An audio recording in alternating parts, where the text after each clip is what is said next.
22 ലക്ഷം കുട്ടികളുടെ ഭാവി തുലാസിലിട്ട് വഴിയാധാരമാക്കിയ ഒരു സംഭവമാണ് ഈ നീറ്റ് ചോദ്യപേപ്പർ കടലാസ് ചോർന്ന കാര്യം. അപ്പോൾ ഇതിൽ ഉന്നതരായ ആളുകൾ ഉണ്ടെന്നുള്ളതാണ് CBI അന്വേഷണ സംഘം കണ്ടെത്തിയിരിക്കുന്നത്.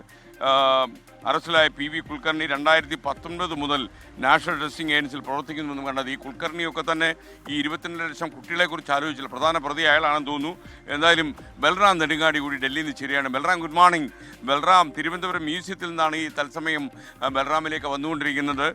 ഡൽഹി എന്ന മഹാനഗരത്തിൽ നിൽക്കുമ്പോൾ ഈ ചോദ്യപേപ്പർ ചോർച്ച, ഈ കുട്ടികളുടെ ഭാവിയെക്കുറിച്ച് ഉത്കണ്ഠയില്ലാത്ത, ഈ പണം മാത്രം ഉണ്ടാക്കണമെന്ന് ആഗ്രഹിക്കുന്ന കുറേ നരാധവന്മാരാണ് ശരിക്കും. അവരെ അങ്ങനെ തന്നെ വിശേഷിപ്പിക്കണമെന്ന് എനിക്ക് തോന്നുന്നു. അവരാണ് ഈ 22 ലക്ഷം കുട്ടികൾ. എത്രയോ ദിവസങ്ങൾ ചെലവാക്കി അവർ എഴുതിയ പരീക്ഷയാണ് റദ്ദ് ചെയ്യപ്പെട്ടത്.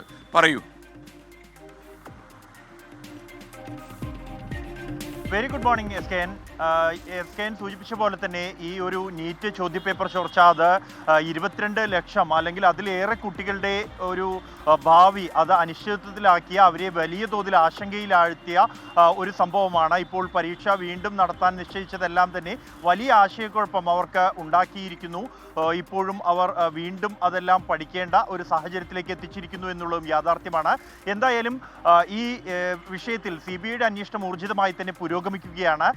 CBI ഇതുവരെ നടത്തിയ അന്വേഷണത്തിൽ NTA-യിലെ PV കുൽക്കർണിയാണ് ഈ ഒരു ചോദ്യപേപ്പർ ചോർച്ചയുടെ മുഖ്യ സൂത്രധാരൻ എന്ന് കണ്ടെത്തിയിട്ടുണ്ട്. അതിൽ ഏറ്റവും ഗൗരവതരമായ കാര്യം 2019 മുതൽ ഈ കുൽക്കർണി NTA-യുടെ ഭാഗമായുണ്ട്. അതുകൊണ്ട് തന്നെ ആ ഘട്ടം മുതൽ ചോദ്യപേപ്പർ ചോർന്നിട്ടുണ്ടോ എന്നുള്ള കാര്യം CBI അന്വേഷിക്കുന്നുണ്ട്. അത് അന്വേഷണ പരിധിയിൽ വരും. ഈ കുൽക്കർണി സാധാരണ നിലയിൽ ചോദ്യപേപ്പർ ചോർച്ച തടയാൻ ഒന്നിലേറെ സെറ്റുകൾ ഈ പരീക്ഷാ ചോദ്യപേപ്പറുകൾ തയ്യാറാക്കി വെക്കാറുണ്ട്. എങ്കിൽ കുൽക്കർണിക്ക് എല്ലാ ചോദ്യപേപ്പറുകളും അദ്ദേഹത്തിന് പരിശോധിക്കാൻ അധികാരമുണ്ടായിരുന്നു എന്നുള്ളതാണ്. അതുകൊണ്ട് തന്നെ ഇതിൻ്റെ വ്യാപ്തി എത്രത്തോളം ഉണ്ട് എന്നുള്ള വലിയ സന്ദേഹം CBIക്ക് ഉണ്ട്. പ്രത്യേകിച്ച് മറാഠിയിലേക്ക് ചോദ്യപേപ്പർ പരിഭാഷപ്പെടുത്തിയിരുന്നത് കുൽക്കർണി ആയിരുന്നു എന്നുള്ളത് തന്നെയാണ് എല്ലാ സെറ്റുകളിലേക്കും ഇയാൾക്ക് ആക്സസ് ഉണ്ടായിരുന്നു എന്നുള്ളത് വ്യക്തമാക്കുന്നത്. അതുകൊണ്ട് തന്നെ CBI ഇക്കാര്യങ്ങൾ വിശദമായി തന്നെ പരിശോധിച്ചു വരികയാണ്. ഒപ്പം തന്നെ കൂടുതൽ പരീക്ഷാ കേന്ദ്രങ്ങളിലേക്ക്, പരിശീലന കേന്ദ്രങ്ങളിലേക്കും അന്വേഷണം വ്യാപിക്കുന്നു. NTA-യുടെ ഉന്നതരിലുള്ള അന്വേഷണവും പുരോഗമിക്കുകയാണ് എന്നാണ് CBI ഉന്നതർ അറിയിക്കുന്നത്. എസ്റ്റേൻ,